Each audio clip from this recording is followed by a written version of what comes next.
Hi hello, സിജിയാണ് കേട്ടോ. കൊലച്ചങ്ങിച്ചൻ്റെ പുതിയൊരു വീഡിയോയിലേക്ക് എല്ലാവർക്കും സ്വാഗതം. ഇന്നിപ്പോൾ ഞാൻ ഏത് പ്ലാന്റുമായിട്ടാണ് വന്നതെന്നായിരിക്കും നിങ്ങളൊക്കെ ആലോചിക്കുന്നത്. നമുക്ക് എല്ലാവർക്കും ലീവ്സിലേക്ക് നിറയെ ഹോൾസുകളുള്ള പ്ലാന്റ്സ് ഒരു വീക്ക്നെസ് തന്നെയാണ് അല്ലേ?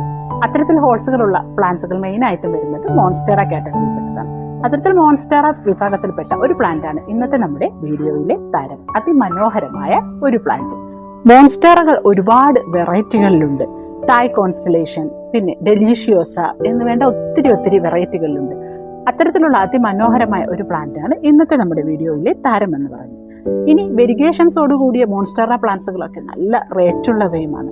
എന്നാൽ നമുക്ക് അധികം റേറ്റൊന്നും കൊടുക്കാതെ വളരെ കുറഞ്ഞ റേറ്റിൽ നമുക്ക് സ്വന്തമാക്കാൻ പറ്റിയ, എളുപ്പത്തിൽ വളർത്തിയെടുക്കാൻ പറ്റുന്ന, ഇൻഡോർ ആക്കിയും ഔട്ട്ഡോർ ആക്കിയും ബാൽക്കണിയിലും ഒക്കെ സെറ്റ് ചെയ്യാൻ പറ്റുന്ന അതിമനോഹരമായ ഒരു പ്ലാന്റ് ആണ് ഇന്നത്തെ നമ്മുടെ വീഡിയോയിൽ പറയുന്നത്. മറ്റൊന്നുമല്ല, മോൺസ്റ്റേറ അഡൻസോണിയാണ്. ഈ മോൺസ്റ്റേറ അഡൻസോണിയോട് വളരെ സാമ്യമുള്ള മറ്റൊരു പ്ലാന്റ് ആണ് മോൺസ്റ്റേറ ഒബ്ലിക്ക. അപ്പോൾ ഇത് രണ്ടും തമ്മിലുള്ള വ്യത്യാസം, ഇതിന്റെ കെയറിംഗ്, പ്രൊപ്പഗേഷൻ എന്നിവയൊക്കെ കുറിച്ചൊക്കെ നമുക്ക് ഡീറ്റെയിൽഡ് ആയിട്ട് വീഡിയോയിലോട്ട് പോയി തന്നെ അറിയാം. നമ്മുടെ ചാനൽ ആദ്യമായിട്ട് കാണുന്നവർ ആരെങ്കിലും ഉണ്ടെങ്കിൽ ഇഷ്ടമായാൽ സബ്സ്ക്രൈബ് ചെയ്യാനും ലൈക്ക് ചെയ്യാനും ഷെയർ ചെയ്യാനും മറക്കണ്ട. നിങ്ങളുടെ കമന്റ് അത് എന്ത് തന്നെ ആയാലും രേഖപ്പെടുത്താനും മറക്കണ്ട. അപ്പോൾ നമ്മുടെ മോൺസ്റ്റേറ അഡൻസോണിയെ കുറിച്ചുള്ള ഡീറ്റെയിൽഡ് ആയിട്ടുള്ള കാര്യങ്ങൾ നമുക്ക് വീഡിയോയിലോട്ട് പോയി തന്നെ അറിയാം. പോയാലോ നമുക്ക് വീഡിയോയിലേക്ക്. നിറയെ ഫെനസ്ട്രേഷൻസോട് കൂടിയ ചീപ്പ് റേറ്റിൽ സ്വന്തമാക്കി വളരെ എളുപ്പത്തിൽ വളർത്തിയെടുക്കാൻ പറ്റുന്നതും അതോടൊപ്പം ഇഷ്ടം പോലെ തൈകൾ നമുക്ക് ഉണ്ടാക്കിയെടുക്കാനും പറ്റുന്ന അതിമനോഹരമായ ഒരു മോൺസ്റ്റേറ പ്ലാന്റാണ് മോൺസ്റ്റേറ അഡൻസോണി. ചീസിലൊക്കെ കാണുന്നത് പോലെ നിറയെ ഹോൾസുകൾ ഉള്ളത് കൊണ്ടാവാം ഒരുപക്ഷെ ഇതിന് സ്വിസ് ചീസ് പ്ലാന്റ് എന്നും വിളിപ്പേരുള്ളത്. അതുമാത്രമല്ല, ബ്രോക്കൺ ഹാർട്ട് പ്ലാന്റ് എന്നും വിളിപ്പേരുണ്ട്. ഈ പ്ലാന്റ് അരിയേസി എന്ന ഫാമിലിയിൽപ്പെട്ടതാണ്. ഇതൊരു ഫോളിയേജ് പ്ലാന്റ് ആയതുകൊണ്ട് തന്നെ ഇൻഡയറക്റ്റ് സൺലൈറ്റ് ആണ് ഈ പ്ലാന്റിന് ഇഷ്ടം. നേരിട്ടുള്ള സൺലൈറ്റിൽ ഒരിക്കലും ഈ പ്ലാന്റ് നമ്മൾ പ്ലേസ് ചെയ്യുവാൻ പാടുള്ളതല്ല.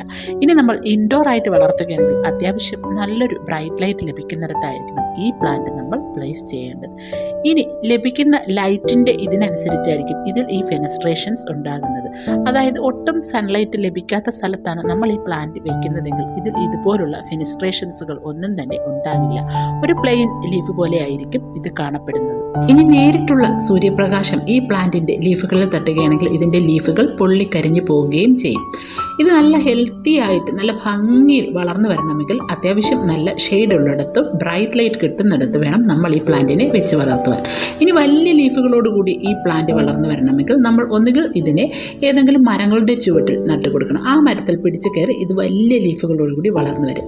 അല്ലെങ്കിൽ നമുക്ക് ഏതെങ്കിലും ഹൈറ്റുള്ള സപ്പോർട്ട് നൽകാം. ഹൈറ്റ് കൂടുന്നതിനനുസരിച്ച് ഇതിൻ്റെ ലീഫുകളുടെ സൈസും കൂടി വരും.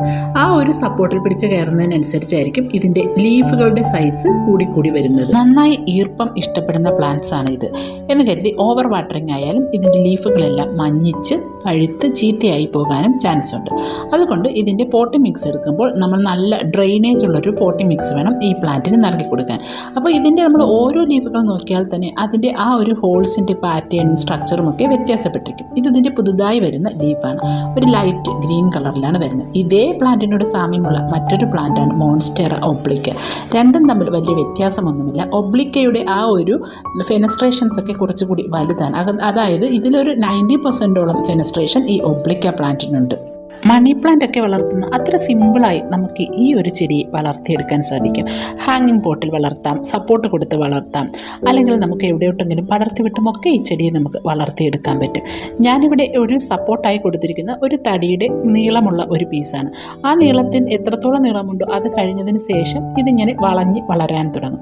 അപ്പോൾ നമുക്ക് തടിയെല്ലാം നമ്മൾ ഉണ്ടാക്കുന്ന സപ്പോർട്ടോ അല്ലെങ്കിൽ നമ്മൾ വാങ്ങുന്ന സപ്പോർട്ടോ ഒക്കെ കൊടുത്ത് വേണമെങ്കിൽ നമുക്ക് ഈ ചെടിയെ നല്ല ഭംഗിയിൽ വളർത്തിയെടുക്കാം. ഇനി അതല്ല, നമ്മുടെ മതിലിൻ്റെ ചുവട്ടിലായിട്ട് നട്ടു കൊടുക്കുകയാണെങ്കിൽ ഇത് മതിൽ പിടിച്ച് കയറിക്കോളും. മണി പ്ലാന്റിനെ പോലെ തന്നെ ഇതിൻ്റെ ഓരോ നോഡിലും റൂട്ട്സുകളുണ്ട്, ഏരിയൽ റൂട്ട്സുകളുണ്ട്.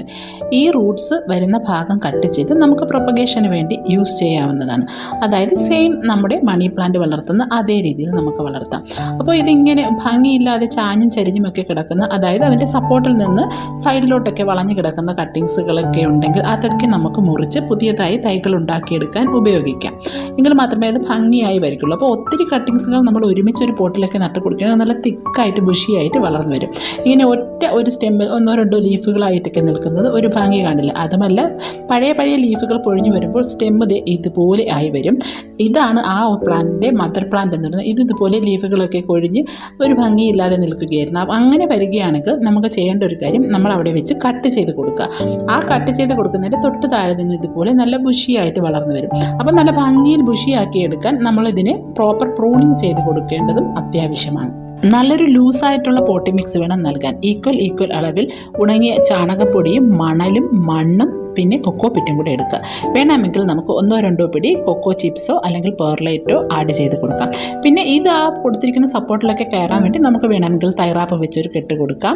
അപ്പോൾ നമ്മൾ നോക്കിയാൽ മനസ്സിലാവും ഈ റൂട്ടൊക്കെ നല്ല സ്ട്രോങ് ആയിട്ടുള്ള റൂട്ട് സിസ്റ്റമാണ് ഇവയ്ക്കുള്ളത്. ഇനി നമ്മൾ നിലത്താണ് നടുന്നതെങ്കിൽ ഈ റൂട്ട്സൊക്കെ ഒത്തിരി ആഴത്തിൽ പോവുകയും അല്ലെങ്കിൽ ഒത്തിരി ഏരിയയിലോട്ട് പോയിട്ട് നമ്മൾ അങ്ങനെ വെള്ളമൊന്നും കൊടുക്കാതെ തന്നെ ഇത് നല്ല ഹെൽത്തി ആയിട്ട് വളർന്നു വരും. ഇതിപ്പോൾ നോക്കി ആ ഒരു സപ്പോർട്ടിൽ നിന്ന് സൈഡിലോട്ടൊക്കെ വളർന്നൊരു ഭംഗിയില്ലാതെ ആയിട്ടുണ്ട്.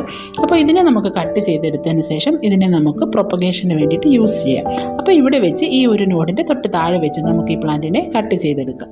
മണി പ്ലാന്റിനെയൊക്കെ പോലെ തന്നെ ഇതിനെ നമുക്ക് വാട്ടർ പ്രൊപ്പഗേഷനും സോയിൽ പ്രൊപ്പഗേഷനും ചെയ്യാവുന്നതാണ്. ഞാൻ സാധാരണയായി വാട്ടർ പ്രൊപ്പഗേഷനാണ് ചെയ്യുന്നത്. നമ്മൾ വെള്ളത്തിലൊക്കെ ഇട്ട് നന്നായിട്ട് റൂട്ടൊക്കെ വന്നതിന് ശേഷം നല്ലൊരു പോട്ടി മിക്സ് കൊടുത്ത് നമുക്ക് പോട്ടിലോട്ട് മാറ്റി കൊടുക്കാം. അപ്പോൾ നല്ലൊരു അടിവളമൊക്കെ കൊടുത്ത് നമ്മൾ ഈ പ്ലാന്റ് നട്ട് കഴിഞ്ഞാൽ 2 മാസമൊക്കെ കഴിഞ്ഞതിന് ശേഷം മാത്രം നമുക്ക് ഉണങ്ങിയ ചാണകമോ കമ്പോസ്റ്റോ നൽകി കൊടുക്കാം. അപ്പോൾ ഇങ്ങനെ കട്ട് ചെയ്തതിൻ്റെ ബാക്കി പീസ് ഈ ഒരു സപ്പോർട്ടിൽ നിന്ന് വിട്ടു നിൽക്കുകയാണ്. അപ്പോൾ ഇത് നല്ല ഹെൽത്തി ആയിട്ട് വളർന്നു വരാൻ വേണ്ടിയിട്ട് ഇതിനെ നമുക്ക് എന്തെങ്കിലും ഒരു സപ്പോർട്ട് കൊടുത്തൊന്ന് കെട്ടിക്കൊടുക്കാം. അപ്പോൾ ഞാൻ ടൈറാപ്പ് വെച്ച് ഇതിനെ ഒന്ന് കെട്ടിക്കൊടുക്കുകയാണ്. അപ്പോൾ ഇത് അവിടെ നിന്ന് പുതിയ ബ്രാഞ്ചൊക്കെ വന്ന് നല്ല ബുഷിയായിട്ട് ഈ പ്ലാന്റ് വളർന്നു വന്നോളും. നമ്മൾ മുറിച്ചെടുത്ത ബ്രാഞ്ചിനെ നമുക്ക് 1 നോഡ് വെച്ച് വേണമെങ്കിലും കട്ട് ചെയ്യാം, അല്ലെങ്കിൽ 2 നോഡോ 3 നോഡോ എങ്ങനെയാണ് നമ്മുടെ ഇഷ്ടത്തിനനുസരിച്ച് കട്ട് ചെയ്യാം. ഞാനിവിടെ 2 നോഡ് വെച്ചാണ് കട്ട് ചെയ്യുന്നത്. അങ്ങനെ കട്ട് ചെയ്യുമ്പോഴുള്ള ഗുണം എന്താണെന്ന് വെച്ചാൽ താഴത്തെ നോഡ് വെള്ളത്തിൽ ഡിപ്പായിരിക്കുകയും മുകളിലത്തെ നോഡിൽ നിന്ന് പുതിയ പൊടുപ്പുകൾ ഉണ്ടായി വരികയും ചെയ്യും. അപ്പോൾ 2 നോഡോ 3 നോഡോ വെച്ച് കട്ട് ചെയ്യുന്നതാണ് എളുപ്പത്തിൽ ഈ ഒരു പ്ലാന്റ് വേരൊക്കെ വന്ന് നല്ല ഹെൽത്തി ആയിട്ട് വരുന്നതിന് നല്ലത്. ഇനി ഈ കട്ടിങ്സിനെ എല്ലാത്തിനെയും കൂടെ ചേർത്ത് നമുക്ക് വെള്ളത്തിലിട്ട് വെക്കാം. പ്ലെയിൻ വെള്ളത്തിലിട്ട് വെച്ചാലും മതി. ഞാനിവിടെ വെള്ളത്തിൽ കുറച്ച് പെബിൾസ് കൂടി ഇട്ടിട്ടുണ്ട്. എന്നിട്ട് ഇതിനെ അതിലോട്ട് ഇറക്കി വെക്കാം. താഴത്തിനോട് വെള്ളത്തിൽ താഴ്ന്നിരിക്കത്തക്ക രീതിയിൽ വേണം നമ്മൾ ഇട്ട് വെക്കാൻ. അപ്പോൾ വളരെ എളുപ്പത്തിൽ തന്നെ പുതിയ റൂട്ട്സ് ഒക്കെ വരും. റൂട്ട്സ് ഒക്കെ വന്നതിന് ശേഷം നമുക്ക് പോട്ടി മിക്സിലോട്ട് മാറ്റി കൊടുക്കാം. അപ്പോൾ ഞാൻ ഒരു മാസമല്ല ഒരു 2 മാസം മുന്നേയൊക്കെ വെള്ളത്തിലിട്ട് വെച്ച ഒരു പ്ലാന്റിനെ കാണിക്കാം. ഇനി ഈ പ്ലാന്റിനെ വേണമെങ്കിൽ നമുക്ക് ടേബിൾ ടോപ്പിലോ അല്ലെങ്കിൽ നമ്മുടെ ബ്രൈറ്റ് ലൈറ്റ് ഒക്കെ കിട്ടുന്ന സ്ഥലത്ത് ഇൻഡോർ ആക്കിയൊക്കെ നമുക്ക് സെറ്റ് ചെയ്ത് ഈ പ്ലാന്റിനെ വളർത്താൻ പറ്റും. അതിമനോഹരമായിട്ട് ഈ പ്ലാന്റ് വളർന്നുകൊള്ളും. ഇടയ്ക്കിടയ്ക്ക് നമ്മൾ വെള്ളം മാറ്റി കൊടുക്കണമെന്നേ ഉള്ളൂ. ഇതിപ്പോൾ ഞാൻ ഇതിന് മുന്നേ ഒരു 2 മാസം മുന്നേ ഇതിലിട്ട് വെച്ച ഒരു പ്ലാന്റാണ്. ഇപ്പോൾ ഇതിൽ നന്നായിട്ട് റൂട്ടൊക്കെ വന്നിട്ടുണ്ട്. അപ്പോൾ ഇതിനിപ്പോൾ തൽക്കാലം നമുക്ക് പോട്ടി മിക്സിലോട്ട് മാറ്റാനുള്ള സമയമായി. കാരണം ഇതിൻ്റെ ആ ഒരു ലീഫൊക്കെ മഞ്ഞിക്കാൻ തുടങ്ങിയിട്ടുണ്ട്. അപ്പം നന്നായിട്ട് റൂട്ട്സ് ഒക്കെ വന്നു കഴിഞ്ഞാൽ പിന്നെ നമ്മൾ നല്ലത് ഈ പ്ലാന്റിനെ മണ്ണിലോട്ട് മാറ്റി കൊടുക്കുന്നതാണ്. കണ്ടില്ലേ, ഇതിൻ്റെ ആ ഒരു ലീഫൊക്കെ മഞ്ഞിക്കാൻ തുടങ്ങിയിട്ടുണ്ട്. അപ്പോൾ ഇതിനെ മാറ്റാൻ സമയമായി എന്നർത്ഥം. അപ്പോൾ ഈ മഞ്ഞിക്കുന്ന ലീഫിനെ നമുക്ക് ഇതിൽ നിന്ന് മാറ്റി കൊടുക്കാം. ഔട്ട്ഡോറിൽ നിൽക്കുന്ന പ്ലാന്റ് ആയാലും ഇൻഡോറിൽ നിൽക്കുന്ന പ്ലാന്റ് ആയാലും ഇതുപോലെ ലീഫൊക്കെ മഞ്ഞിക്കുകയാണെങ്കിൽ അത് ഒന്നുകിൽ ഓവർ വാട്ടറിങ് മൂലമാകാം. ഇനി അതല്ല ഇതിൻ്റെ ലീഫുകളൊക്കെ കേളി ഷേപ്പിലോട്ട് മാറുന്നെങ്കിൽ എന്തെങ്കിലും പെസ്റ്റ് ആക്രമണം മൂലമോ ആവാം. പെസ്റ്റുകളൊക്കെ ഉണ്ടാകുകയാണെങ്കിൽ സാധാരണയായിട്ട് വെള്ളീച്ചയൊക്കെയാണ് ഇതിലങ്ങനെ ഉണ്ടാകാറുള്ളത്. അങ്ങനെ ഉണ്ടായാൽ തന്നെ ഒരടപ്പ് നീം ഓയിൽ എടുത്തിട്ട് 1 ലിറ്റർ വെള്ളത്തിൽ കലക്കി നമുക്ക് ആ വെള്ളീച്ചയൊക്കെ പോകുന്നത് വരെ നമുക്ക് 1-1.5 ദിവസം സ്പ്രേ ചെയ്ത് കൊടുക്കാം. നമുക്കെങ്കിലും നല്ല ഭംഗിയിൽ ഈ ചെടി വളർന്നു വന്നോളും. ഇതുപോലെ വെള്ളത്തിലൊക്കെ ഇട്ട് റൂട്ട്സ് വന്ന 5-6 കട്ടിങ്സുകൾ നമ്മൾ ഒരുമിച്ച് ഒരു പോട്ടിലോട്ട് നട്ട് കൊടുക്കുകയാണെങ്കിൽ, അതായത് ആ പ്ലാന്റിന് പിടിച്ച് കയറാൻ നമ്മൾ ഏതെങ്കിലും സപ്പോർട്ട് വെക്കില്ലേ, ആ സപ്പോർട്ടിന് ചുറ്റിനായിട്ട് നമ്മളിത് നട്ട് കൊടുക്കുകയാണെങ്കിൽ വളരെ ബുഷിയായിട്ട് ആ സപ്പോർട്ടിലോട്ട് ഈ പ്ലാന്റ്സ് പിടിച്ച് കയറി വളർന്നു വരും. ഇനി നമ്മൾ ഈ പ്ലാന്റിനെ ബാൽക്കണിയിലൊക്കെ വെച്ച് വളർത്തുകയാണെങ്കിൽ നമുക്ക് കാണാൻ കഴിയും ചിലപ്പോഴൊക്കെ ഈ ലീഫുകളിൽ ബ്രൗൺ സ്പോട്ടുകൾ ഉണ്ടാകുന്നത്. അത് മറ്റൊന്നും കൊണ്ടല്ല, നമ്മുടെ ബാൽക്കണിയിലൊക്കെ വെച്ചിരിക്കുന്ന പ്ലാന്റിൻ്റെ ലീഫിൽ വീഴുന്ന സൺലൈറ്റിൻ്റെ അളവിനനുസരിച്ചായിരിക്കും ചിലപ്പോൾ ഈ ബ്രൗൺ സ്പോട്ടുകൾ ഉണ്ടാകുന്നത്. അതായത് എല്ലാ സമയത്തും ആ ഒരു ബാൽക്കണിയിൽ വരുന്ന സൺലൈറ്റിൻ്റെ അളവ് ഒരേപോലെ ആയിരിക്കുകയില്ല. ചില സമയങ്ങളിൽ ഈ ലീഫിൽ വീഴുന്ന സൺലൈറ്റിൻ്റെ അളവ് കൂടുതലാകാം. അതുകൊണ്ടാവാം അതിൽ ബ്രൗൺ സ്പോട്ട് ഉണ്ടാകുന്നത്.